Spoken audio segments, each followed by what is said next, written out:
You set your stop loss. You knew exactly where it went, below the level, at the point where your idea is proven wrong. You placed it with a clear head before the trade when nothing was on the line. Then the trade went against you. And as price crept toward that stop, something happened. You started telling yourself a story. It's just a wick. It'll bounce from here. If I give it a little more room, it'll come back. So you dragged the stop lower. You gave the trade more space, and you felt relief instantly. That relief is the trap. And today, we're going to talk about why you do this, what it's actually costing you, and how to stop. What's really happening? Moving your stop loss is not a strategy decision. It feels like one in the moment. You'll tell yourself you're managing the trade or adjusting to new information, but you're not. The information hasn't changed. The level you chose is still the level where you were wrong. The only thing that changed is that the loss became real, and your brain wants the pain to stop.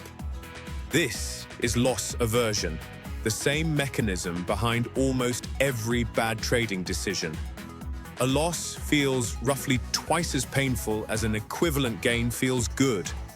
So, when price reaches your stop, your nervous system treats it as a genuine threat, and moving the stop makes that threat disappear.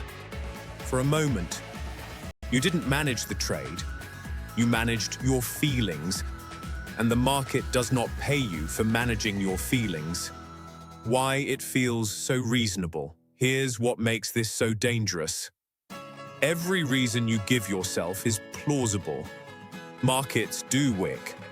Price does sometimes reverse right at the stop. You will be able to point to times where moving the stop saved the trade. That's the cruelty of it. Sometimes it works. And every time it works, your brain logs it as proof that moving the stop is a smart, flexible decision.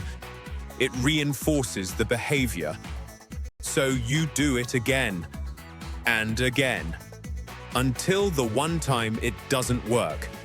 And that single trade takes back everything the previous saves gave you, plus more. A stop loss only protects you if it's fixed. A stop you're willing to move is not a stop. It's a suggestion.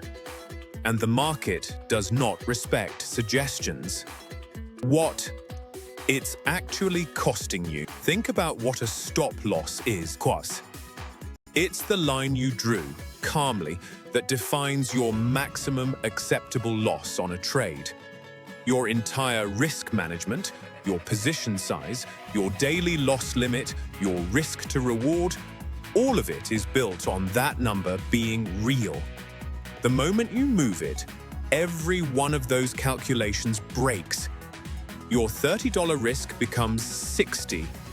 Your 1 to 2 risk to reward becomes 1 to 1, then negative. The trade you entered with a defined edge is now a trade with no edge at all.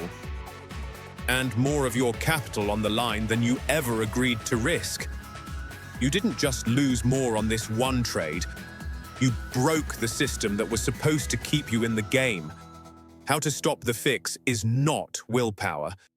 You cannot out-discipline your own nervous system in the heat of a losing trade. The fix is structure. Decisions made before the emotion arrives. First, place your stop as a hard order at the moment of entry, not a mental stop. A real order in the market. If it's a live order, moving it requires a deliberate action, and that friction gives your rational brain a chance to catch the impulse. Second, once the stop is placed, close the platform or walk away. You cannot move a stop you're not staring at. The urge to move it is fed by watching price approach it. Remove the screen, remove the urge. Third, write your stop level down before you enter with one sentence.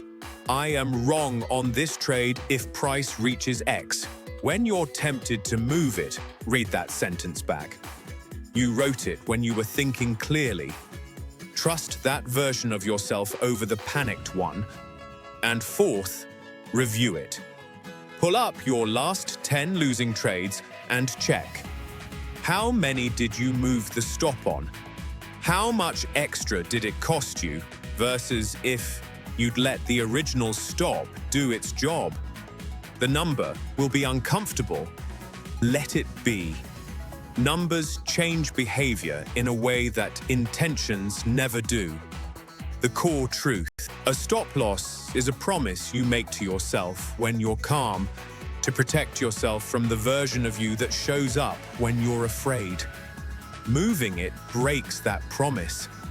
And every trader who blew an account has a story that starts with, "It was just a small loss, but I gave it a little more room." Set the stop. Place it as a real order. Walk away and let it do the one job it exists to do. The market will give you another trade tomorrow. Your account needs to still be here for it. At Market IQ Basics, we cover the parts of trading that courses skip. If this hit a little too close to home, good. Like, subscribe, and share it with someone who needs to hear it. See you in the next one.